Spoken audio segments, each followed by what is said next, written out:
Question है students, can an object have zero acceleration and non zero velocity at the same time, give example. Most important question है 9th class physics का, जो कि बहुत दफा board exam के paper में आया है।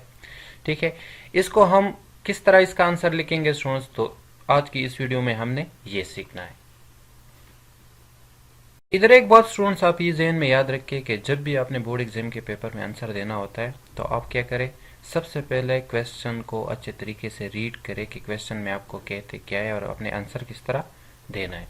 इधर अगर हम देखें स्टूडेंट्स, तो क्वेश्चन हमें ये कहता है कि एक ऑब्जेक्ट या बॉडी इस तरह हो सकती है कि एक ही वक्त में उसमें जीरो एक्सेलरेशन उसका जीरो हो। ठीक है, एक्सेलरेशन उसका क्या हो, जीरो, और उसमें हो क्या, नॉन जीरो वेलोसिटी, मतलब वेलोसिटी इसमें मौजूद हो। तो इस तरह हो सकती है। तो इसका आंसर क्या होगा, इसका आंसर हम इस एग्जांपल से सीखेंगे। किस तरह देखें, लेट्स सपोज स्टूडेंट्स हमारे साथ ये एक ऑब्जेक्ट है और इनिशियली ये इस पॉइंट पे मौजूद है और ये हमारे साथ एक क्या है, एक स्ट्रेट पाथ है, स्मूथ स्ट्रेट पाथ है। ये ऑब्जेक्ट जो है स्टूडेंट्स, ये इस पॉइंट से इस पॉइंट तक जाती है किस में, यूनिफॉर्म वेलोसिटी में। ठीक है, किस में, uniform velocity. From point a to point b, smooth surface पे ये जाती है point a to point b तक यूनिफॉर्म वेलोसिटी में। तो इधर हमारे साथ क्या होगा, जब यूनिफॉर्म वेलोसिटी होगा तो इसका ये मतलब है कि इधर हमारे साथ इस ऑब्जेक्ट की जो एक वेलोसिटी है इसमें कोई चेंजेस नहीं आएगी। जब चेंजेस नहीं आएगी तो हम एक्सेलरेशन को किस तरह डिफाइन करते हैं कि change in velocity per unit time is called acceleration. तो जब चेंज नहीं आएगी तो एक्सेलरेशन हमारे साथ क्या होगी, जीरो। तो वेलोसिटी तो इसमें है, इस ऑब्जेक्ट में ना, और एक्सेलरेशन क्या है, जीरो। तो इसका जो आंसर है स्टूडेंट्स इस क्वेश्चन का वो इस तरह होगा कि यस, इस तरह हो सकता है कि एक ऑब्जेक्ट क्या हो, इसमें हो वेलोसिटी नॉन जीरो और एक्सेलरेशन इसका जीरो हो। किस तरह, जब एक ऑब्जेक्ट यूनिफॉर्म वेलोसिटी में जाती है तो इसका एक्सेलरेशन जीरो होता है और इसमें वेलोसिटी मौजूद होती है। तो इसका आंसर क्या होगा कि यस, इस तरह हो सकता है, इट इज पॉसिबल। ठीक है, इसका आंसर आपने इस तरह लिखना है।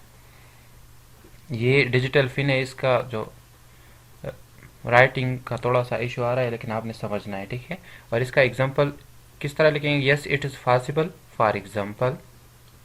एग्जांपल में हम ये लिखेंगे। ठीक है, लेट अ बॉडी या ऑब्जेक्ट, ये एक ऑब्जेक्ट या बॉडी ऑफ मास, ठीक है, इसका मास होगा ना एम, मास एम ये वाला, इज मूविंग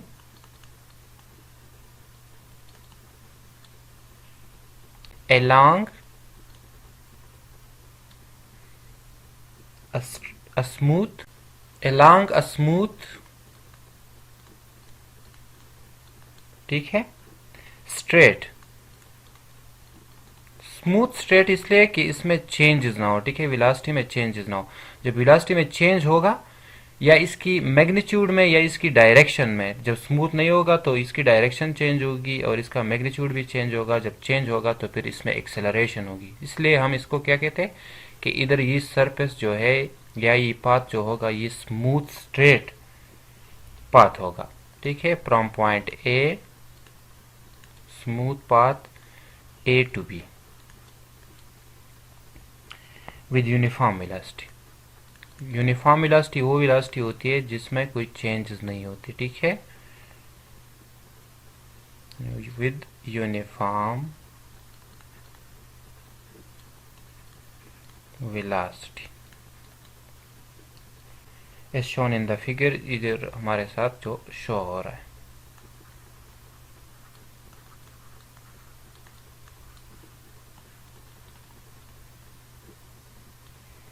ठीक है।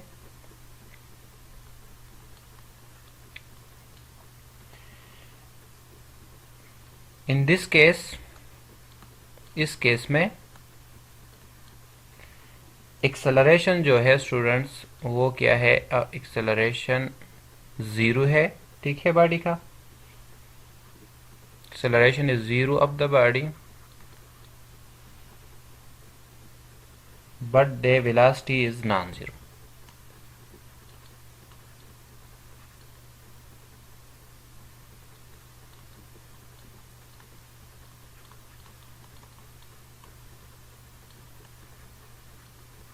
सो ये हमारे साथ क्या हो गया, इसका आंसर आप इस तरह आंसर लिखेंगे तो आपको पूरा मार्क्स भी देंगे।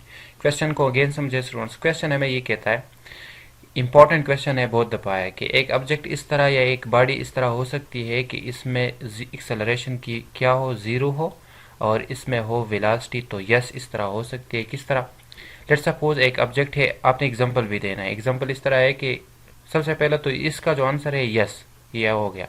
एग्जांपल इसका इस तरह है कि लेट्स सपोज हमारे साथ एक ऑब्जेक्ट है, ये इस सरफेस या पाथ पे point a to point b, जो स्ट्रेट स्मूथ पाथ है, इस पे जाती है इस पॉइंट से लेकर इस पॉइंट तक, और इसमें क्या हो स्टूडेंट्स, यूनिफॉर्म वेलोसिटी के साथ ही जा रही होती है, तो इसमें एक्सेलरेशन होगा 0 और इसमें वेलोसिटी होगी। सही है, तो इसका ये एग्जांपल हो गया और इसका ये आंसर हो गया।